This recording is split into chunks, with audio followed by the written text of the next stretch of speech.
Hi guys, welcome back to my channel. Thanks for watching, thanks for subscribing. Today we are here to do another week of the thrift store collaboration over on the Facebook page Crafty Manipulators. This week is alter a piece of clothing. You could also do a scarf or a belt. I found this, it was called a wedding wraparound. It's like a shawl, like, you know, you put on your shoulders when you have like a strapless dress and it's a little chilly. I think it was handmade, but it's really pretty. It's a whole bunch of just lace fabric, really. And it had like a cute little button on the front, so, you know, I guess you can wrap around and button it, I guess. And I knew right away I wanted to make flowers out of it. I thought it was so cute. I attempted to make my own using my own technique. It's cute. I just cut circles out of it and I just kind of hot glued them together, and I thought it was really cute. But then I went on YouTube, which we all love, and I found Crafty Devotion by Liz Benavides. That's her. And I found a couple of techniques from her using she used a silk dress, so I figured, hey, she altered clothing, so that's really fitting.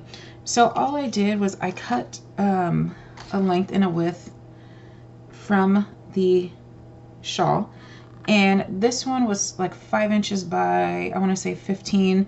This one was like 4 inches by 23. So it's, you know, the longer it is, the more the fluffier it's going to be. This one I am doing approximately, let's see, it's about 3.5 inches by 12 and 3/4. So that's what it's going to be, and how I determined the size was just however I cut it and wherever it ended up being nice.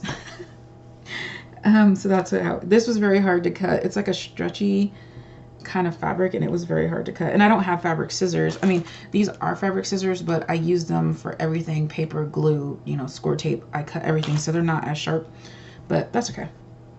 So this is her technique. She took it on 2 fingers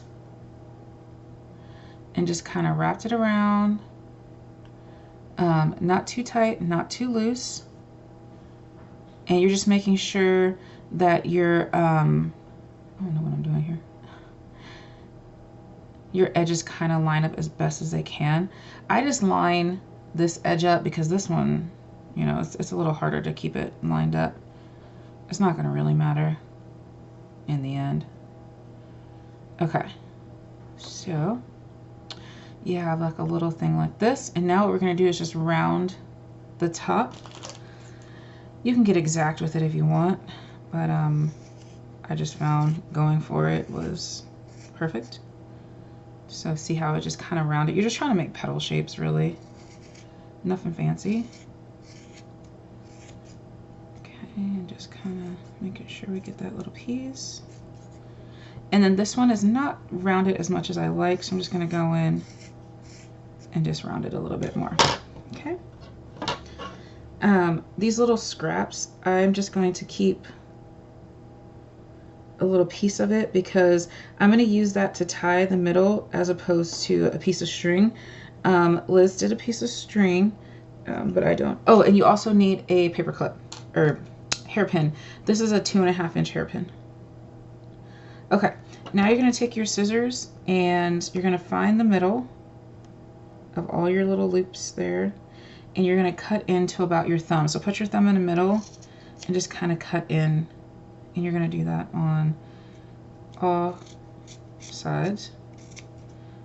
Flip it over, and we're just going to cut in to where your thumb. So you're leaving a gap. That's your end goal. It doesn't have to be exact, you know, 1 inch or whatever. Just don't cut all the way. Okay? That's it. Now you're going to unroll it, unravel it, and it's going to look something like this. Can you all see that? There we go. Something like that. Cute, right? I'm going to go ahead and cut this little semicircle off because I think it'll just look better.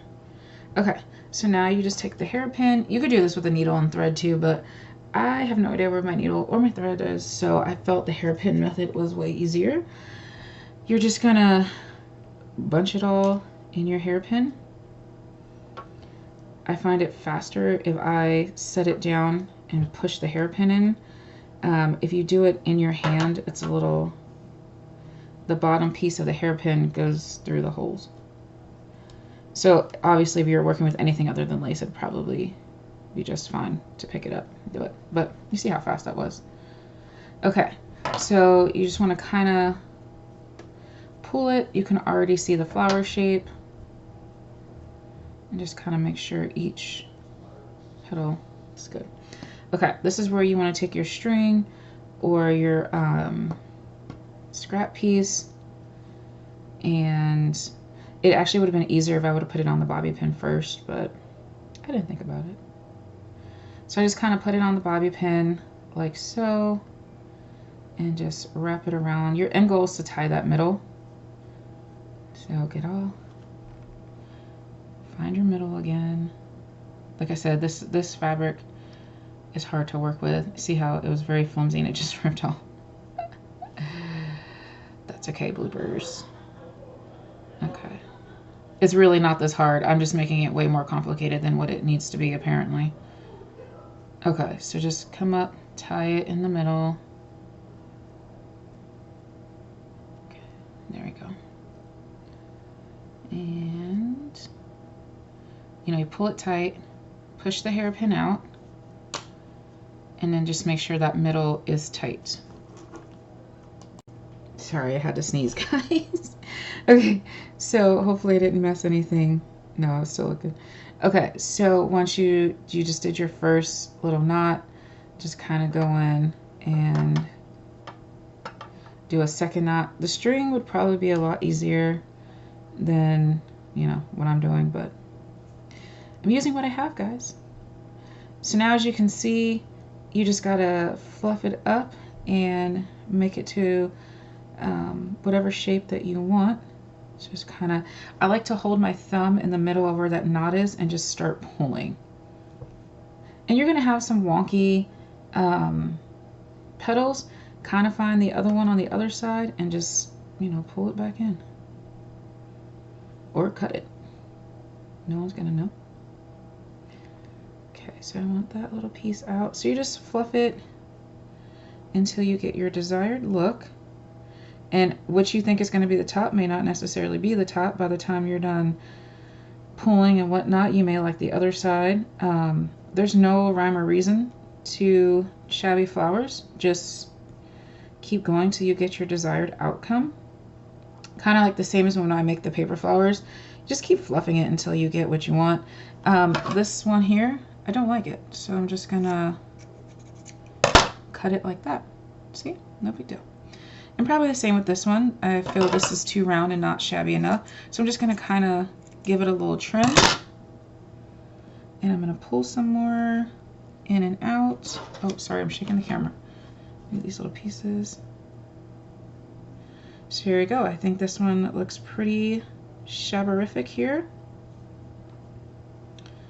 And you can fuss with these all day. I like fussing with them. It's kind of relaxing, but for camera's sake, let me stop. I just used these little gem things. You know, these are the ones that come on the big sheet, and I just cut them apart.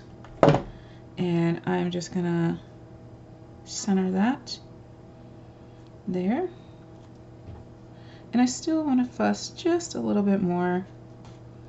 And voila, we are done. We're done fussing. And look at how beautiful that flower is. So just depending on how much, oh, let me glue this one in. I didn't have my hot glue gun on when I did this one. Depending on how thick and how big you want your flowers. Oh, look at me. I did a small, medium, and large by accident. Yeah, so there you go. Make sure you check out Liz at Crafty Devotion. And she has a couple other techniques for no-sew flowers.